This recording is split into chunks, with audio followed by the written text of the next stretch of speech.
প্রান্তিক মানুষজনকে মাননীয় প্রধানমন্ত্রীর যে স্কিম বিকশিত ভারত জিরামজি, আপনারা সবাই জব কার্ড করে ফেলুন। পুরনো জব কার্ড মানেই তারাই পাবেন, নতুন পাবেন তা নয়। আমরা শিথিল করে দিয়েছি আইন, সবাই জব কার্ড করে নিতে পারেন।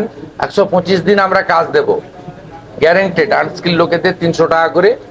এর বাইরেও পরিবার পিছু বার্ধক্য ভাতায় বৃদ্ধি হয়েছে, বিধবা ভাতায় 500 টাকা বৃদ্ধি হয়েছে, আগস্ট মাস থেকে কার্যকর হয়েছে। অন্নপূর্ণা যোজনায় অনেকে পেয়েছেন, অনেকে আন্ডার ভেরিফিকেশন চলছে। 30-60-এর মধ্যে যোগ্য মহিলারাও অন্নপূর্ণা যোজনাতে নথিভুক্ত হয়ে যাবেন।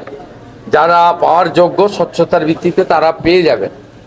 এর বাইরেও পিএম কিষাণ বাড়িয়ে দেওয়া হয়েছে, প্রধানমন্ত্রী 6000-এর সঙ্গে রাজ্য সরকারের 3000। কৃষক বন্ধুর ভেরিফিকেশন শেষ হলে আমরা কৃষি জমি থাকলেই তাদেরকে 4000 টাকা করে দেবো কৃষক বন্ধুতে। তার উপরের যে সিলিং থাকবে তাদেরকে একটা আমাদের করা হয়েছে সিস্টেম। এবং রেশন তো ফ্রি দিচ্ছেন প্রধানমন্ত্রী রাজ্য সরকারের মাধ্যমে। আমাদের নির্বাচন চলাকালীন আটা নিয়ে ব্যাপক অভিযোগ ছিল নিম্নমানের, আমরা আটা বন্ধ করে দিয়েছি, এখন ভালো গম পাচ্ছেন আপনারা। এর সঙ্গে 5 লাখ টাকার ইলেকট্রিক, 5 লাখ টাকা স্বাস্থ্য ফ্রি, আয়ুষ্মান ভারত। 16ই আগস্ট আয়ুষ্মান দিবস ঘোষণা করা হয়েছে। এটা আগের সরকার খেলা হবে দিবস করেছিল, কারণ 1946-এর ওই দিন দ্য গ্রেট ক্যালকাটা কিলিং হয়েছিল সুরাবর্দির নেতৃত্বে। 10,000 হিন্দু খুন হয়েছিল। আমরা ওই দিন আয়ুষ্মান দিবস করছি এবং সেই দিন আয়ুষ্মান ভারতের কার্ড বিতরণও শুরু হবে। যারা আয়ুষ্মান ভারতের কার্ডে আসছে না, এমনিতে 70 ঊর্ধ্ব সবাই পেয়ে যাচ্ছেন, সেখানে কোনো নিয়ম নেই। সিনিয়র সিটিজেন সবাই পাচ্ছেন। এই রাজ্যে 40 লক্ষ সিনিয়র সিটিজেনকে আমরা কার্ড দিচ্ছি। যারা আয়ুষ্মান ভারতে আসছেন না তার জন্য রাজ্য সরকার নিজস্ব স্কিম ডিক্লেয়ার করেছে, মুখ্যমন্ত্রী স্বাস্থ্য বীমা যোজনা।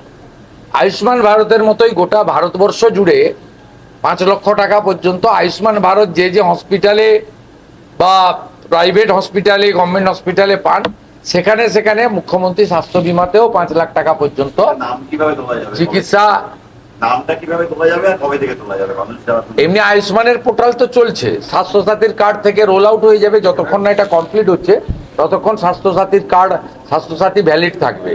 মানে একটাতে গেলে আর একটা বন্ধ হবে, কোনো মানুষের, সাধারণ মানুষের অসুবিধা হবে না। তাই আমি বলবো এটা উন্নয়নের অমৃতকাল। এই অমৃতকালে পরিযায়ী শ্রমিকরা ফিরতে শুরু করুন ধীরে ধীরে। এর সঙ্গে উত্তরবঙ্গে অনেকগুলো ইন্ডাস্ট্রির পরিকল্পনা আমরা নিয়েছি। আমাদের ওদিকে যেমন মালদাতে আম লিচুর ফুড প্রসেসিং ইউনিট হচ্ছে, মাখানাকে নিয়ে আমরা কাজ করব। এদিকে আপনার আমাদের আনারস এবং ভুট্টার উপরেও ফুড প্রসেসিংয়ের আমাদের কাজ হবে। তুলাইপঞ্জি চালের উপরেও আমরা অনেকগুলো ব্যবস্থা নিয়েছি। এবং আপনারা জানেন মাননীয় অমিত শাহজি তিনি এসেছিলেন, আমুলকে আমরা দুটো জায়গা দিচ্ছি, দক্ষিণবঙ্গে 15 একর এবং উত্তরবঙ্গে 15 একর। তারা আইসক্রিম ফ্যাক্টরি করছে। উত্তরবঙ্গে জায়গা চিহ্নিত করে ফেলেছে শিল্প দপ্তর, পেয়ে যাবেন, যেদিন হ্যান্ড ওভার হবে দেখতে পাবেন। তাড়াহুড়া করেন না।